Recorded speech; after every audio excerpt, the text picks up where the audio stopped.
cost. We do it as a service to the community. So if you don't have a Hershey's Mill name tag, it's a great thing to have. You know, I don't know about you, but I have a hard time remembering people's names, my name sometimes even. And so we also don't tend to see each other sometimes over long periods of time, especially through the winter, so it's nice to have a name tag when we come back together again. The other thing that the Hershey's Mill Sports sponsors is a pig roast. And you all just got an email on the pig roast that's coming up in September. So tickets are not available, reservations are not available until late August. And there'll be another email out about that. If you've never been to the pig roast, it's great. It's a lot of fun. It's also something that the Hershey's Mill Sports does for the community. It's not for people who play sports. It's for everybody. And it's a fabulous event. So those are three things that we try to do to support the community and give back. We're also doing a food drive for the Hershey's, for the Chester County Food Bank.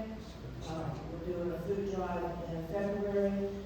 We've already sent one email out about that, and we'll be sending another one. So whether you play sports or not, doesn't matter. Please participate in any of these things. So I'd like to introduce Gabe and JJ. Gabe is Dr. Gabe Kresge, and he is the director of two physical therapy clinics. One right here in ACAC. You go around to the right and it's downstairs, and it's kinetic therapy. Personally, Bill and I, my husband and I, have used Gabe and JJ for stretch. We think they're great, but more importantly, the seminars that Gabe gives are just fabulous. I don't know how long you've been doing this, how many years? 7 years. He's been doing this for 7 years. And JJ's, can I tell him the 30 years that you did? So JJ has been an athletic trainer, and he specializes in stretch at kinetic therapy. And so they're both here to do the seminar and to do the clinics afterwards. If you want a clinic, are there any openings at all? Yes. Okay. If you want a clinic afterwards, yeah, Gabe will explain how you can have a clinic. Those of you who have appointments, you have appointment times. So thank you very much for attending.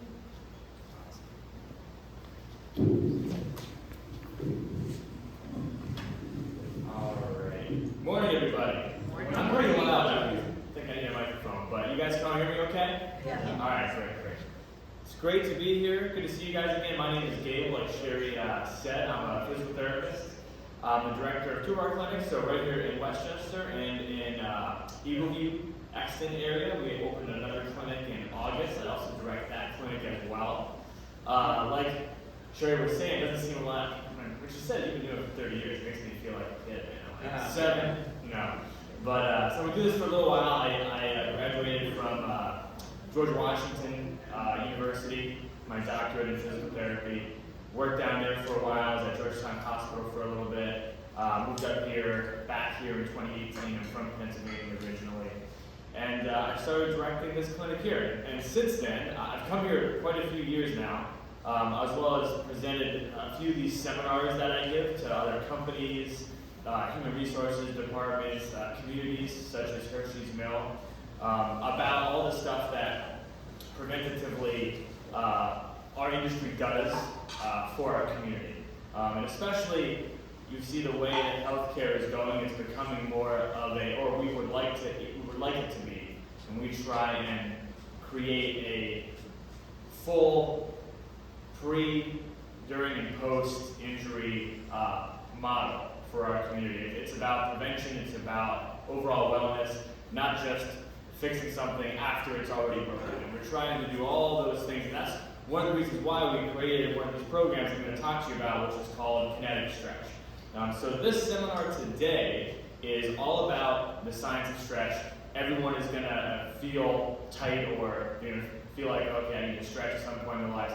And this seminar is directed at understanding what that stretch is, how we have a heightened, what we call stretch reflex, which I'll talk to you guys about, and what you guys can do about it to really just improve how you move, feel good, and live the life that you want to live. So first, I don't have any sound here, but this is one of your Hershey's Mills residents. I'm just kidding, it's not. It'd be cool if she was, though. You're all going to be able to do this after the session today. Wow. Oh yeah, that can't be good for you.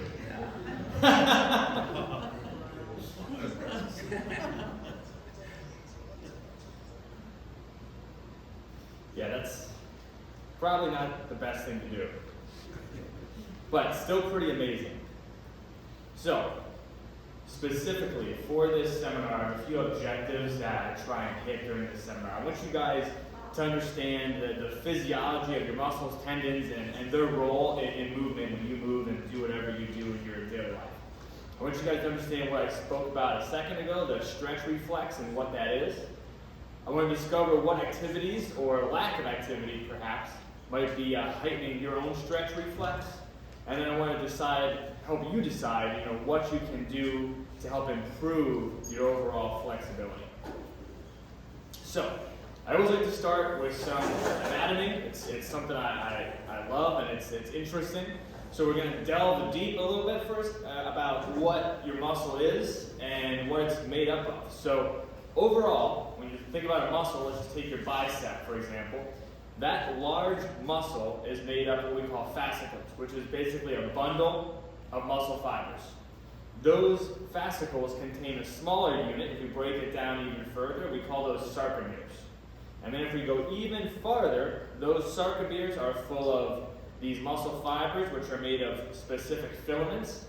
And all the way down at the tiniest level, those two types of filaments are called actin and myosin. Those two units are what allow you to move. They're the base unit of all your skeletal muscle.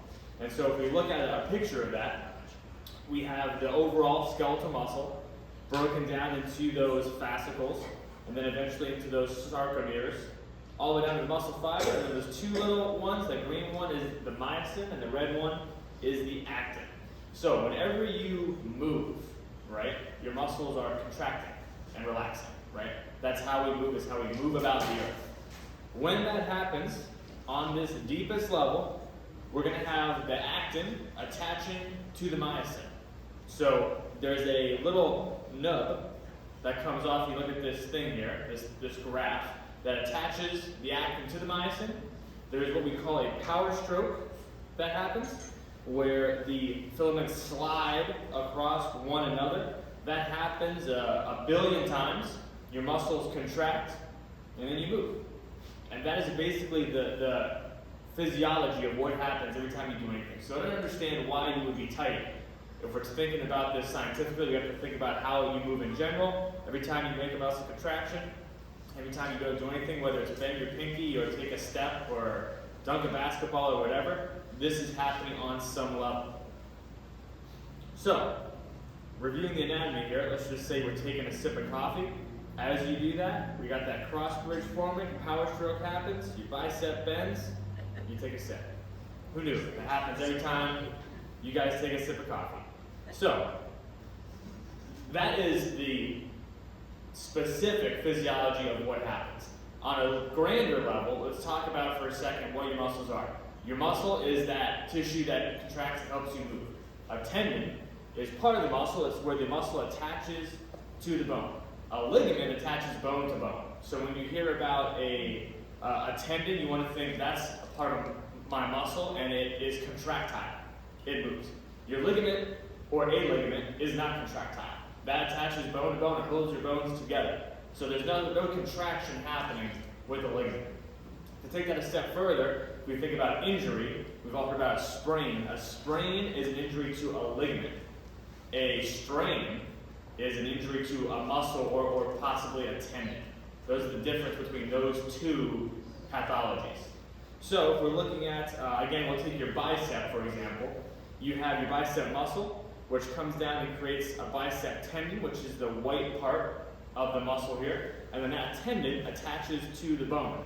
And what happens is the cells of those two different tissues really kind of overlap. If we took a cross section of your tendon where it attaches to the bone, there's no one spot that you're like, oh, this is muscle, a tendon, and this is bone. They all flow into one another. And that's how all our tissues really are. There's not one or the other, there's this flow that kind of happens. And so that is on a bigger level what we're looking at when we're talking about muscles, and then what we're going to talk about in a second, which is this stretch reflex that you guys may be feeling. So, why do we feel this tightness that happens? Sometimes we feel it in certain muscles, sometimes we don't feel it at all. Sometimes it feels like it's there constantly. What is that sensation and why is it there? Specifically, if you feel tight, there could be a few reasons that happens to begin with. The number one cause, which I always talk about with all my patients, is usually dehydration. The U.S. National Academy of Sciences and Engineering and Medicine, this changes all the time, but right now, it's what they're saying, determines that you want to have, for males, about 15.5 cups or 3.7 liters of fluid of water a day, and for females, it's 11.5. You're probably thinking, I would go to the bathroom so many times, there's no way I could do that. And you're probably right. That would be something that would happen all the time. But that is really how much that we've kind of found you need to have the nutrients and the fluid you need to have your body operating effectively. So if you're operating below this, right, there's going to be some consequences because of that. If you're operating really below that, not just flexibility and tightness, but there's going to be other things that happen as well. We've all had a headache and stuff like that. If you have a headache, you're pretty dehydrated. If you get to that point, you're really low in that hydration scale, right? But on some level, the amount of hydration that you have is going to determine how tight and flexible some of your muscles are. Now, aside from that, taking away the hydration part, another reason you might feel tight or a muscle might feel tight is because of this heightened stretch reflex, we call it. It's really called a myotatic reflex. And what that reflex is a protective mechanism that your muscle and your body has created to keep your muscles in a certain range of motion that they're used to being in. And when they go past that range of motion that they're used to being in, your body's going to create this stretch reflex. So when we talk about the specific definition here, I'll read this for a second. The stretch reflex is pre-programmed response by the body to a stretch stimulus in the muscles. So it's a defense mechanism against injuries such as muscle strains and tears, which we just talked about. When a muscle spindle, which is those tiny fibers, right, is stretched to that range of motion near, but not all the way, at that danger level where it's not used to going, an impulse is going to be sent to your spinal cord. Okay? Your spinal cord then is going to create this reflex, or an impulse is going to be sent from that spinal cord back to the muscle itself, not to the brain, and it's going to allow for a quick reflexive muscle contraction to occur within 1 to 2 milliseconds. That sensation is called stretch, and that's what you're feeling, that stretch reflex. Now, that stretch reflex is there for a reason. It's there protectively, and it helps you do things you don't even think about all day long. If you didn't have a stretch reflex, you'd be a pile of goo. You'd be floating around in a puddle, right? Your stretch reflex is important for things like regulating posture. So if you just bend slightly, right, to the right, that's going to cause, on some level, you may not perceive it, but it's going to cause a stretch in the left side of the back and hip and leg. Those opposite muscles are going to contract a little bit, and it's going to keep you upright. That's why we're not just falling over and being piles of goo, right? It's there constantly. On some level, it's just not perceptible. When you feel it, that's a heightened, a very large stretch reflex.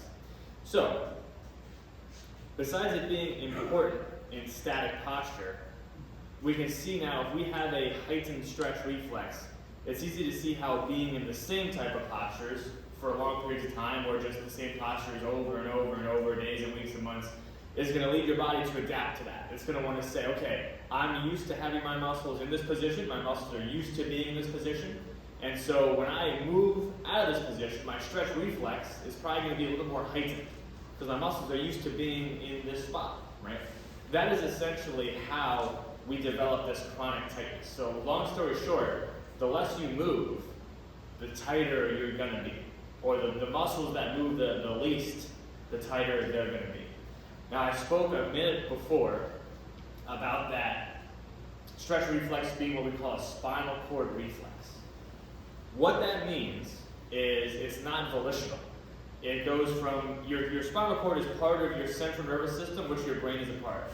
So when you have a spinal cord reflex, that reflex is going from the muscle to the spinal cord, right back, your brain's not involved. Unless you override it by doing something volitional, like moving, into that or away from that stretch reflex. So that's important to remember. We'll talk about that a little bit more at the end here when we talk about how we as therapists or athletic trainers help to use that, how we override that stretch reflex to help improve your flexibility. So, I just threw a lot of anatomy at you guys. Does that make sense? You guys understand that? You guys have any questions about that? Okay, so let's talk about why this stretch reflex, or how this stretch reflex starts to create problems. We've all seen people sitting like this, all of us, happens to everybody, this kind of forward head posture, or my shoulders are coming around my body, I'm getting like a hunch in my back, right? When this gets stuck like this, when we feel like we're stuck in this forward head posture, we call this a crossed syndrome, right? So essentially, and this specifically talking about your upper body, we call this upper cross syndrome. Something that we all kind of deal with at some point, especially as we get older when we're moving less, it's easier to get this. Your upper cross syndrome is created by its combination of shortening muscles on muscles that are always tight, and lengthening muscles and muscles that are weak.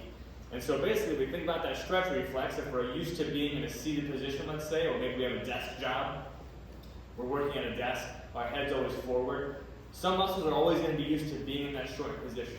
In this example, with this upper cross syndrome, we're going to have a tight upper trap and levator scap. Those are your neck muscles, the back of your neck, the place when someone's really stressing you out and you're touching these things, right? Those are those muscles, right?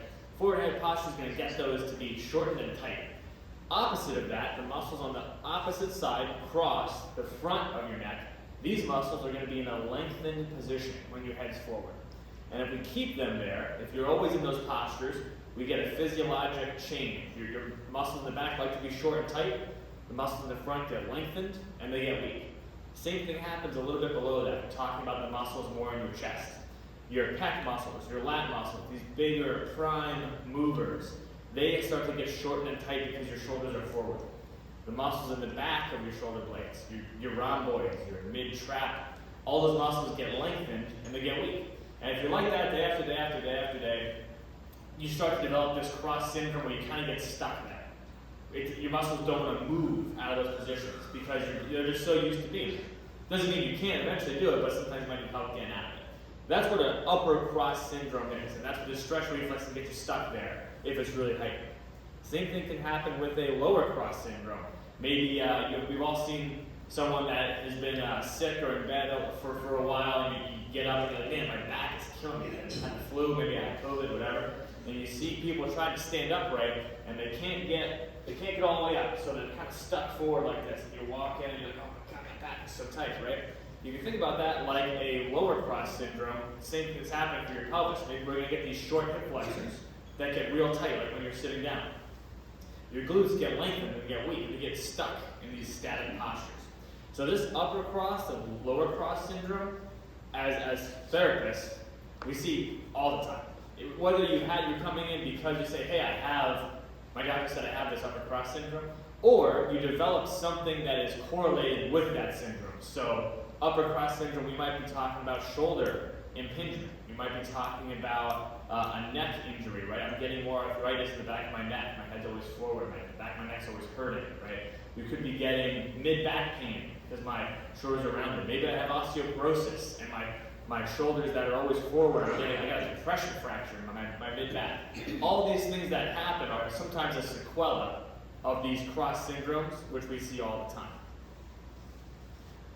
So, in summary, your muscle weakness and prolonged, sustained, static postures are going to contribute to that heightened stretch reflex. Because our muscles are used to being in one position all the time, that stretch reflex is going to be heightened and it's going to be there more aggressively than it normally would be. A heightened stretch reflex is the sensation of tightness that can lead to that discomfort. Maybe you just feel it all the time during the day. In order to improve that flexibility, right, we have to reduce that sensitivity of that stretch reflex. That's key. So, say, okay, I'm tight, Gabe, I get it. I have a heightened stretch reflex. What do I do? You could just statically stretch, which is exactly what you think you did in gym class, when you just stand there and try and touch your toe and stretch your hamstring. If you were just holding that for time, we would call that a static stretch. And you'll feel a stretch, and you'll probably feel a little bit different afterward. But what's going to happen is, unless you use, like I said before, your body gets used and adapts to the position it's in all the time. So we have people come in all the time and say, my hamstrings are always tight, they've always been tight. I've always been my whole life. You're never going to fix it. And then I explain to them, okay, like I stretch it all the time, it doesn't get better. Or it gets better for a little bit, and then I wake up the next day and it's tight. What happens is, when you're doing these static reflexes, you will get a small change immediately. You'll be like, okay, I feel a little more loose now, right? That'll last for like an hour. And then you kind of go back to doing what you're doing, you try and stretch again later, you go to sleep, and it's the same. That's because unless you use your muscles in that new range of motion you've created, that your body's still used to being in that position. That stretch reflex is going to come right back. However, if you're actively, volitionally, right, from your brain, moving through these new ranges of motion that you've acquired, then your stretch reflex is going to be like, oh, okay, we move here now. So I don't have to be so aggressive when we get to these points. And over time, that just leads to improved range of motion and flexibility. So it really is about how much you're able to move. If you don't use it, you'll lose it. Same thing with your range of motion. So, does anyone have any questions about any of those upper cross syndromes, any of the stuff we just talked about, pathology-wise? Great. I'm good, man. You guys are good. So, specifically, what we've done at Kinetic is we see this all the time. And like I said, these are associated with a lot of things. And we're trying to get away from that typical medical model where we wait till someone's really hurt and then they finally are like, I gotta do something about this because now I'm actually hurt and they come in. We're trying to help improve people have access to these resources and be able to use them preventatively before chronic, bad posture or chronic cross syndromes create real problems, whether it be you need to get surgery or take medication or whatever that may be. And so we developed a program we call Kinetic Stretch, which is we just took things we use in therapy every day and rehab every day. We took it out of the rehab world because otherwise you'd have to use your insurance to get access to it. And we made it a separate program that we have wonderful practitioners like JJ helping us execute. And what we've done is we use this methodology to target these crossed syndrome muscle groups. So the 12 muscle groups that we see all the time that are tight and short because of these postures that we get stuck in, we took those muscle groups out of the PT world. We are using a specific technique called PNF stretching. What PNF stands for is proprioceptive neuromuscular facilitation. That's why we call it PNF. And we use that to help improve that range of motion quickly. How it does that is, we talked about that stretch reflex and it being a spinal cord reflex. When you feel that stretch, say I'm helping you or I'm helping someone stretch their hamstring. We get to that point, you're feeling a stretch, you're like, oh yeah, it's stretching right there. We hold that for a little bit. Then, while the muscle is being stretched, we have you contract that muscle against us. We don't let you move. What that does is, when you volitionally turn that muscle on at that in-range of motion, you're overriding that spinal cord reflex, which means your brain is saying, I want to move this muscle, turn this stretch reflex off. And what happens is, as you do that contraction, maybe we hold it for 5 seconds, maybe we hold it for 10 seconds, when you volitionally stop contracting, we're going to immediately gain a little bit more range of motion. And it's a great way to quickly regain some of this flexibility while using the muscle. So remember I talked about if you don't use it, you lose it. That's why this technique works so well and why physical therapists use it all the time. Because we're using the muscle instead of just statically doing it. So it helps us not only gain quick range of motion, but it helps us sustain it, or helps our clients sustain it. And what that leads to is just being able to like play pickleball and it feels good, is basically essentially what happens. And it's great, we've had a lot of really great success using it.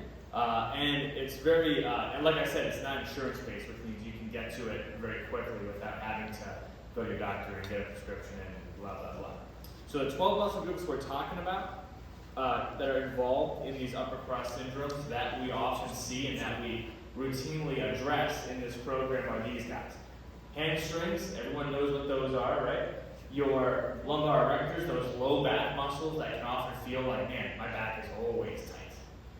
Your glutes, your quads, your rectus femoris, your hip flexors, your psoas, piriformis, everyone's heard of that one usually because you get something called piriformis syndrome.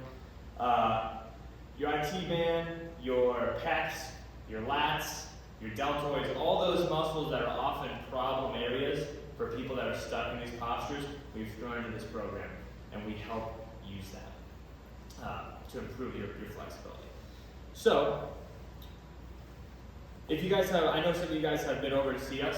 A lot of times what we'll do is if you've never done it before, you guys can just come in and try it for free if it's something you think would benefit you. A lot of times we have people come in for therapy, and what ends up happening is they feel great when they're done with therapy, but they're like, man, I wish I could just come back and have you do this one thing. And unfortunately we're not able to because of, like I said, we're insurance-based providers. So we can't, but with this program we can kind of address a little bit of that. So we have a lot of patients that come back just for some maintenance type of needs. If you guys would like to ever come try it, just give us a call at this number. This number is also on our cards in the back. My card is back there, as well as JJ's card. This is our Westchester office phone number, which is right down the road from you guys. And we also have a website, kinetexpress360.com, if you guys want to have a little bit more info about it.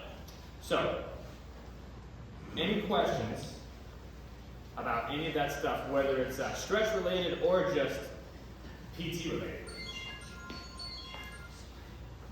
That was my time. Look at it, I got that just in time. Wow. Yes. Talk a little bit more about the hydration, the importance of hydration, and does coffee and tea and orange juice count toward the Sure. 15.5 cups a day? So think about it like this. What that fluid means is really water, right? But there's water in some of these products, right? So let's take coffee, for example. We make it with water, but you have to think about what other ingredients are in that water. So we know that caffeine is actually dehydrates you to some degree. So if we're mixing those together, we're just canceling out that water, right? Now orange juice, there's some water in that, obviously comes from an orange, and you need orange juice water, right? So there is like some benefit to that because you're getting water. So really it's the total amount of H2O you're intaking, right? So I don't know what the exact calculations would be for that. That'd be a cool app. If you could just say, hey, well, how much water is in my orange juice? I don't know. But it's really about, this is really talking about that water. And if you guys don't, if you know you don't drink enough water, the best recommendation I have is basically carry around a water bottle with you just all day. And you'll, without thinking, you'll just instinctively be drinking from it all day. If I didn't carry a water bottle, I wouldn't drink water all day. But because I have it, and it's just on my desk, I just unconsciously drink it all day long. And then I keep filling it up, and before you know it, I'm like, man, I drank like 8 cups of water today. So if you don't have a bottle with you all the time, you probably won't do it, because you're not going to remember to go get a drink every hour. You're just going to, until you're thirsty, So just carry the water bottle. That's the best recommendation I can have for that. Yes? How about the difference between seltzer and water? Does seltzer, Yeah. is water? Yeah, sure, of course, yeah, it's just carbonated. So it tastes great. Another great investment, SodaStream. I don't know if any of you have a SodaStream, but it's great. If you don't like drinking water, but you love drinking seltzer, you can save some money instead of buying LaCroix all the time. Get a SodaStream, you get some CO2 tank, put that thing in the back, and you just carbonate your water. It makes the water taste great. Plain, you don't have to put anything in it. I mean, I drink seltzer all the time. And since I got a SodaStream, it just makes it more fun for me to drink water. Honestly, it's like it tastes great. Just a little bit of carbonation if you like that. So, but yes, and seltzer would count. It just has that carbonation to it, so it tastes lovely. Yes. Ideally, before you work out to build muscle, Mhm. you would stretch to warm the muscle, right? So you'll see all kinds of stuff about this. Okay. Yes. Could you tell me the difference between stretching and building muscle? Sure. So when we're stretching, right, if you're trying to improve your flexibility, right, essentially what we're trying to do is address this stretch reflex, right? If you're really active and you're moving all the time, right, which everyone probably was or is up to some degree, right, then a lot of times you don't really need to stretch because remember, if you move, you're using those muscles and you don't necessarily get that heightened stretch reflex all the time. If you don't move into a certain range of motion all the time, then yeah, that stretch reflex is going to be heightened. So when we're stretching, we're not actually doing anything that we're like lengthening muscle. We're not doing that. You think instinctively, oh, I'm stretching something, I'm taking my muscle and my fascia, and I'm like lengthening it. You're really not. If it was easy to do that, if you could do that, like I said, we'd be piles of goo. We wouldn't survive. We'd be so weak and you wouldn't be able to do anything, right? That what you feel is that reflex. It's your body telling you don't go into this range of motion because we're not used to being there. That's what stretch is. That's what that reflex is. And so when we're stretching, we're overriding that reflex, and it's allowing us to move more easily through a range of motion, take that muscle more toward its end range of motion. If we're strengthening, right, say we're doing a weightlifting exercise, there's a lot of different ways we build muscle. One way is metabolically. So if we fatigue that muscle, your muscles use oxygen. So let's say we're on a bike and we're pedaling real hard. You start to get that burn in your legs. We've used all the oxygen in your leg, so lactic acid builds up. That's what you feel that burn is. It's lactic acid. And that lactic acid stimulates a whole cascade of things that happens in your body.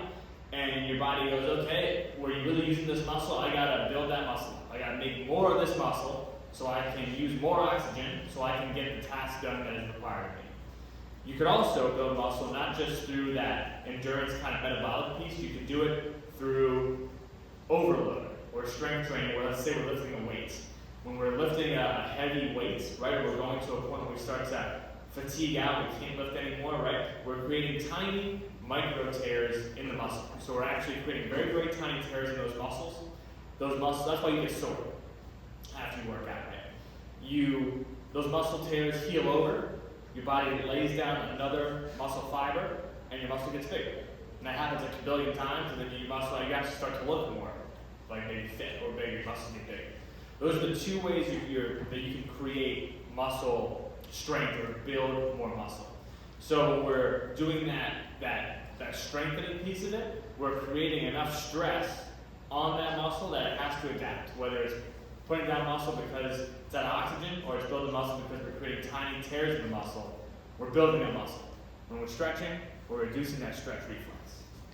Now, what your first question, the part that you asked was, what should I do before I work out, right? If I'm going to do something, should I stretch first or I'm supposed to stretch first?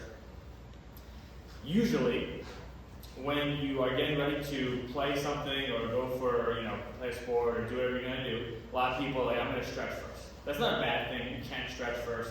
It's going to reduce that stretch reflex. You'll feel good. What they found is you'll find a lot of people that say you shouldn't stretch before you're doing active stuff because you should do more of an active warm-up, they'll say. You should be like jogging around and doing some movements. That is also a good way to get warmed up for something. It's usually the way that we prefer to get warmed up because when you statically stretch, you reduce that stretch reflex, and ultimately what happens if you were doing a really heavy lift. I coach a powerlifting club. Let's say I'm going to go do a 1 rep max deadlift. I'm going to lift as much weight as I can from the floor one time.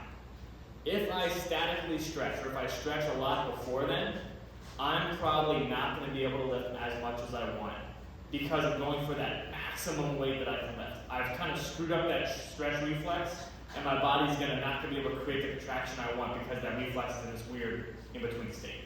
So when you hear people say, oh, you shouldn't statically stretch before you do stuff, that's really only if you're really going to do some serious heavy lifting. If you're doing regular stuff, you can stretch beforehand. That's fine. That's not a big deal.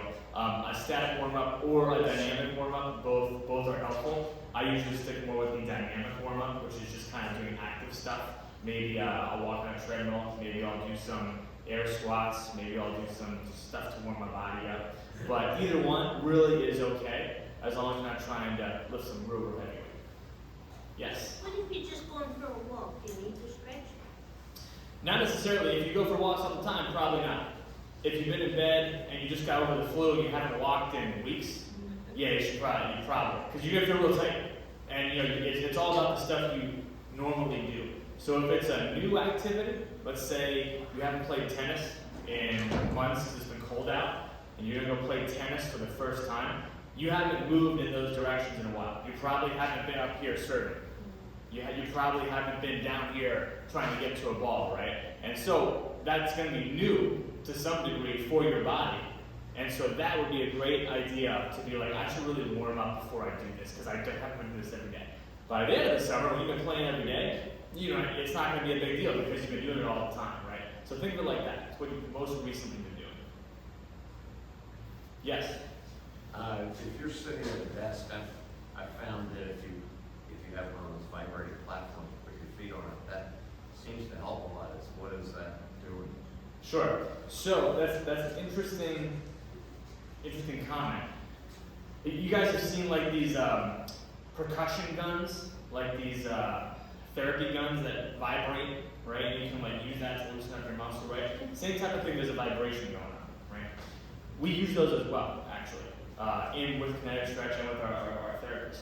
What ends up happening is when you're using that vibration or percussion, it's essentially doing the same thing that we're doing when you're doing this contract, relax, PNF stretching. That percussion on that muscle is actually reducing how sensitive that muscle is. So, if we didn't stretch at all, the research shows that if I took you, I measured the flexibility of your hamstring and said you have this much range of motion, then I took a percussion gun or a vibrating platform, whatever, and I put that on you, and then I measured it again 5 minutes later, you probably have a little bit more flexibility, you don't need to do any stretching. And that's because it's reducing that same thing, it's reducing that stretch reflex. And so we use percussion guns for that reason, to help loosen up those muscles. It reduces that sensitivity and makes it feel better. That's why we use it. So when you're standing on or sitting with the platform there, it probably feels better because that's what it's doing. It's basically reducing that stretch reflex a little bit. So that's interesting. I haven't heard anybody actually using that. It's great. Yes?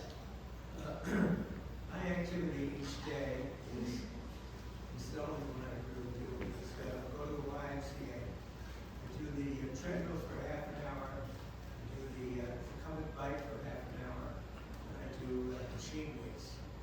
How was that? Do you like doing all those things? Sure. Yeah, I think it's great. So, I mean, any type of exercise that you're getting is good. You also want to be able to enjoy it. As you're getting older, what I would recommend doing is you want to keep these different organ systems in shape, right? If we're talking about longevity. We want to improve, you want to keep that cardiovascular endurance high. So you're doing a lot of cardio things, which is great. You're working the treadmill, you're doing stuff. You're using that system. You're getting your heart rate up, you're pumping blood through your blood vessels, you're getting blood to all these spots in your body. That's good. That's important. You want to keep that cardiovascular system strong as you get older. You also want to keep your skeletal muscle system strong and your bones strong.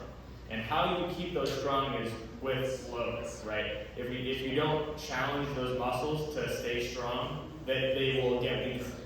And especially as we get older, that muscle weakness leads to other things, right? It leads to falls. It leads to reduced bone density, so easier to fracture things. Or if you have an osteopenia, osteoporosis type of condition, that can also reduce how strong or how resilient those bones are even when you have osteoporosis or osteopenia. So you want to combine all these things. You want to improve, you want to have a workout routine or some type of exercise that's addressing not just that cardiovascular health, which is important, but also that muscle strength as well. So it sounds like you're doing all those things. So it sounds like you're doing a great job. If there's anything that you enjoy doing, you also want to be able to enjoy it so you keep doing it, right? If you hate going to the gym and you do it for like a month and you're like, I hate this, and you stop going, that's probably not the best type of exercise for you. There's other ways to get that. It doesn't have to be inside a YMCA if you guys keep doing that. It can be doing other things. You just got to figure out what that is for you to keep you active. But good question. Any other questions? Yes. I assume that the stretching is not covered by insurance because it's preventative. Correct. Do you see the industry of insurance changing at all? Because this is keeping you healthier, which means Yeah. you're gonna see the doctor less. Exactly. And you guys will see, that's a great question. You guys will start seeing, if you don't see it now, you will soon. Your doctor might start calling you routinely to schedule your wellness exam, right? So with Medicare especially, that federal insurer will pay every year for a wellness exam. You can just come in and they'll say, hey doctor, here's this much money to just do this annual exam or 6-month exam, right, with all your patients. And the idea is that it's better for Medicare. You think about this from a monetary standpoint, so just follow the money. It's better if they pay for you to come in and just do some screens every year or every 6 months than to let you get some type of chronic illness, because the amount of money it's going to cost them to pay for surgeries and dialysis and blood pressure medications and all this stuff, it's going to cost them so much more to take care of these chronic diseases than it would cost them to just pay for you to come get an exam every single 6 months for whatever. And so you'll find that private insurers you can use your insurance to go to gyms now. You can use your insurance to go to certain clubs that your insurance will pay for, because ultimately they know it's going to save them money because it's keeping you healthier for a longer time. So the whole industry is switching, or it should be. If it's not, it should be, and it will, because you won't be able to survive otherwise. It should be shifting to this more like holistic, preventative model where we're keeping people healthy before they get sick. A great question. Yes. Can you talk about the cost of this? Sure. So we want this, when we created this, we wanted it to be affordable. That's the whole point of what we're doing with private, but there's no point in making this, not accessible because you can't, pay for it, right? So if you wanted to come to like a stretch session, you could pay $35 for a half hour and come to a stretch for a half hour. And usually what most people do. You could come for an hour, you could pay $70, or you can, if you like it so much that it's helping you and you want to do it routinely, you can pay for 5 or 10 and save 1 or 2 sessions. You get 1 or 2 for free. It ends up being. So it's really sustainable. It's pretty affordable. It's easy for people to do, and that's what we want. We want people to be able to come in and use it whenever they like, because that's the whole point. We want to be able to stay healthy and keep yourself active, so that I don't have to see you for a rotator cuff surgery or whatever it may be. Yes. You used to be something with isometric, was it called? Yes. Contractions? Yep. Is that out now, was it? No. So that's a great question. Pulling out a science word. I love it. So an isometric contraction, for you guys that don't know, that's when you turn a muscle on without letting it move. So right now, if I try and bend my elbow up, I'm resisting it. I'm doing an isometric contraction of my bicep, right? That's exactly what we're doing with PNF stretching. We're making you do an isometric contraction while your muscle is stretched. And so you're turning on that muscle, you're overriding that stretch reflex, you get more motion. So no, we use isometrics all the time. It's actually, if we're talking about ways in rehab specifically to start strengthening muscles, if you have a tendonitis or some type of tendon injury, isometric is often what we start with. It's the easiest way to do it, the safest way to do it, just to start getting that muscle turned on without actually going through a range of motion. So we still use isometric contractions all the time. So you sort of do that and then work up to actual weightlifting or something? Correct. If you had an injury. If you didn't have an injury, we'd go right to concentric, contractions, and we'd go through full range of motion with weight and stuff. But if you had a lot of sensitivity, let's say you have some type of tendonitis, and it's just hard to move without any weight at all, right? We're probably going to start with isometrics. because we know that that's a way to start to strengthen muscle a little bit. You're only going to use that for a certain amount of time so you can actually move, but we're going to start with that to get you used to that muscle being turned on, and then we're going to progress to that concentric movement. What's the frequency that we should think about, especially folks our age, Sure. of doing that? I mean, is it every day, every other day, every third day? Sure. So if we're talking about just exercise, you can look at just like the regular American College of Sports Medicine. You want to be getting, 30 minutes of some type of exercise a day, right? That's kind of like the bare minimum. Or depending on what type of exercise it is, if you're talking about vigorous exercise, which is your heart rate's a certain amount, you want that maybe more like 3 times a week, depending on your type of exercise. But you want 30 minutes a day. And so if we're trying to improve flexibility, if specifically we're talking about I want to get more flexible so I can do this more, right? It depends on, one, how heightened that stretch reflex is. If you really haven't moved in a while, you may want to do this stretching on your own, or the orthopedic stretch with us. You may want to do that at a higher frequency, maybe twice a week or 3 times a week. Once you start feeling good and you feel like, okay, I can move now, I only really need this once a week. You can drop down until eventually, if you don't need it at all, you don't need it. But it really depends on your level that you're starting at.